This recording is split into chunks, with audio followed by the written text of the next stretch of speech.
Сьогодні я розповім вам історію, яка відбулася зовсім нещодавно у Гонконгу, яка шокувала всю громадськість своєю жорстокістю та безмірною підлістю. Молода та успішна дівчина Еббі Чой жила ідеальним життям, про яке багато хто у її віці могли лише мріяти. Її модельна кар'єра набирала обертів, і здавалося, що її успіху немає меж. Та, на жаль, усім її планам не судилося збутися 21 лютого 2023 року. Вона раптово зникла, і вже через кілька днів те, що від неї залишилося, знайдуть у кастрюлях в холодильнику. Привіт! Моє ім'я Наталка, і це страшна історія. Еббі Чой народилася і виросла в Гонконгу, в місті, що вважається одним із провідних фінансових центрів усього світу, в заможній та знаменитій родині. Її батьки володіли великою будівельною компанією, що давало дівчині займатися тим, що їй дійсно подобалося. Найбільшою її пристрастю була мода і стиль. Незабаром вона досягла великих висот у цій справі і залучила увагу провідних світових видань моди на початку 2023 року. Її особистий стан вже оцінювалося в $30 мільйонів США. Хоча кар'єра була дуже важливою для Еббі, сім'я для неї була на першому місці. У 18 років вона вийшла заміж за Алекса Квонга, з яким вони дружили з раннього дитинства. У цієї пари народилося 2 синів. Але цьому союзу не судилося продовжуватися довго. І вони розлучилися через 4 роки. На відміну від більшості пар, їм вдалося залишитися друзями. Вони часто спілкувалися і проводили час зі своїми дітьми. Дівчина підтримувала теплі стосунки із сім'єю Алекса, у тому числі з його братом Ентоні, який називав її сестрою. Еббі навіть взяла його до себе особистим водієм, так як він не міг довгий час знайти собі роботу. Сім'я колишнього чоловіка не мала власного житла та постійно переїжджала з місця на місце, тому на знак доброї волі Еббі купила батькам Алекса розкішну квартиру із 4 спальнями в престижному районі Гонконгу. Ця квартира обійшлася їй у цілий стан, а саме у $9 мільйонів США. Вона також допомагала своєму колишньому швагру Ентоні придбати свій власний будинок.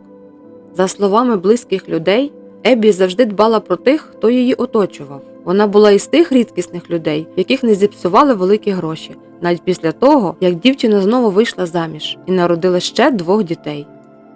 Вона все ж продовжувала забезпечувати сім'ю Квонг, регулярно оплачуючи їх подорожі до екзотичних країн, а вони викладали світлини із нею в соціальних мережах. Але все виявилося не так радужно, як могло здаватися на перший погляд. У лютому 2023 року Еббі представилася унікальна можливість. Їй запропонували працювати моделлю в одному відомому французькому виданні.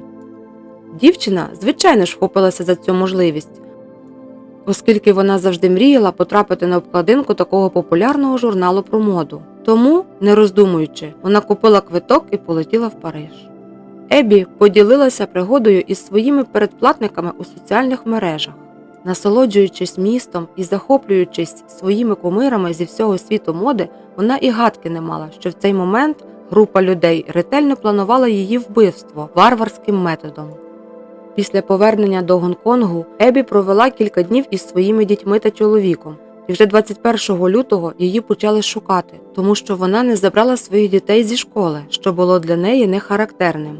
Поліція висунула версію, що її викрили заради викупу. Однак дзвінків близьким з вимогами від викрадачів так і не надійшло. Подивившись камери відеоспостереження біля житлового комплексу, детективи виявили, що востаннє, коли Еббі бачили, вона сідала у свою машину, а за кермом був її особистий водій і колишній швагір Ентоні Квонг. Слідчі негайно вирушили до колишнього родича дівчини, щоб отримати будь-яку інформацію, яка допоможе знайти її. Але свідчення сім'ї Квонг звучали як відрепетовані відповіді, і у влади склалося враження, що вони хочуть цілеспрямовано збити їх зі сліду. Детективи запросили у мобільного оператора дані під час руху телефонів сім'ї Квонг та Еббі Чой. З'єднавши кілька точок на карті, слідчі змогли відстежити телефон дівчини до квартири, що знаходиться приблизно в 30 кілометрах від місця, де востаннє бачили Ебі. Судячи з даних GPS, її колишній чоловік, його брат і батько також були в цьому місці. 24 лютого поліція отримала ордер на обшук приміщення в селі, і те, що вони знайшли всередині, було сущим кошмаром навіть для досвідчених криміналістів. Основна житлова площа була перетворена на те, що влада назвала кімнатою вбивств. Приміщення було повністю обклеєне поліетиленовою плівкою, включаючи стіни та стелю. Рожева сумочка дівчини була знайдена в одній із спалень. Також у приміщенні знайшли м'ясорубку, тисак та молоток у сміттєвому баку. Вони знайшли гумові фартухи та білі захисні костюми. Зазвичай вони використовуються для того, щоб криміналісти не залишили слідів своєї присутності на місці злочину. Але в даному випадку їх використовували вбивці. Рекомендую поставити відео на паузу, якщо ви зараз їсте, бо найстрашніше відкриття було зроблено, коли вони зазирнули у холодильник. Всередині нього вони знайшли людські ноги.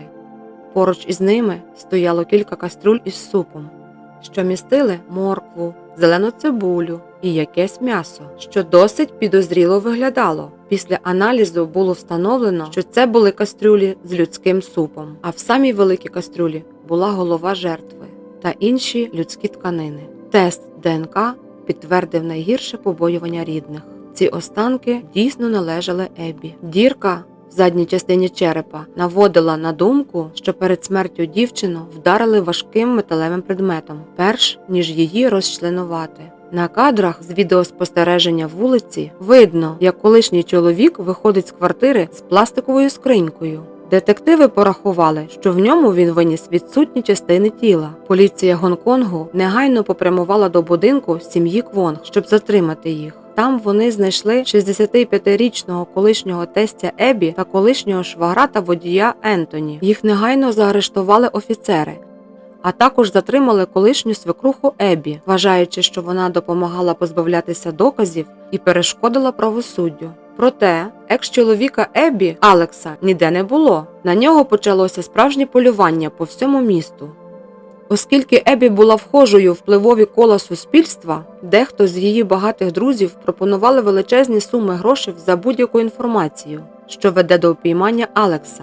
І ця стратегія спрацювала. Отримавши наведення, офіцери затримали колишнього, коли той намагався утекти на швидкісному катері. Зрештою, вся родина була затримана, і суд відмовив їм у заставі. Можливо, у багатьох виникло таке питання, чому ж ці люди, якщо їх можна так назвати, зробили таке із Ебі? Адже вона була настільки доброю до них, оплачувала їх подорожі, подарувала їм розкішне житло. На думку прокурорів, відповідь на це питання можна звести до двох слів – жадібність і аморальність. За офіційною версією, слідство вважає, що Ебі планувала продати апартаменти, які раніше купила сім'ї колишнього чоловіка, через те, що з кожним місяцем апетити в сім'ї росли в геометричній прогресії. Вони жили на широку ногу, не маючи при цьому високого доходу, а всі рахунки оплачувала вона.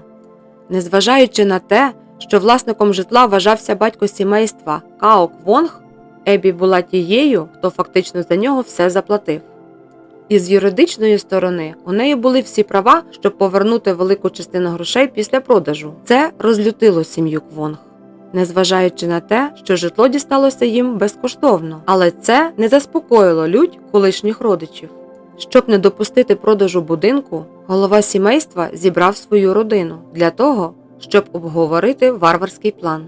Поки Ебі була в Парижі, вони зняли квартиру у селі на першому поверсі, обладнали інструментами для розправи і почали чекати на повернення Ебі до Гонконгу 21 лютого.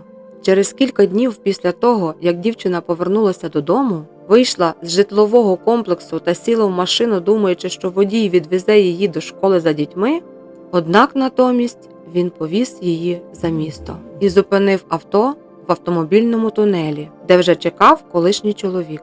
Алекс сів на заднє сидіння і вдарив Ебі молотком по голові.